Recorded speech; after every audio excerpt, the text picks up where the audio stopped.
One is that I think that niche content will make you a hell of a lot more money if that's what you're actually selling. And here's the thing, I have learned this lesson twice. So I like to pretend that I'm, I like to think I'm a fancy businessman who learns all these lessons, but I have messed this up 2 times, not 2 times.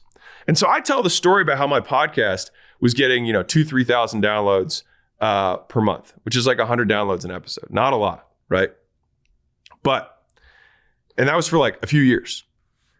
But I don't tell you this other part of the story, which is that my podcast started growing in numbers when I started talking about general business.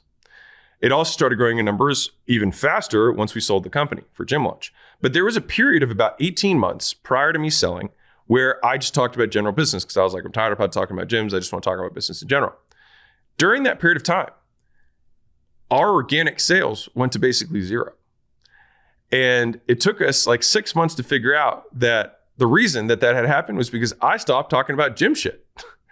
And gym owners were like less interested in my content than generic business content. And that makes sense. Like if you're a business owner, you're going to listen to business stuff in general. If you're a dentist, then you're going to get a lot out of a dentist only podcast, right? But there's not that many dentists, so you're not going to get a lot of listens, but the listens in terms of relevancy is going to be through the roof.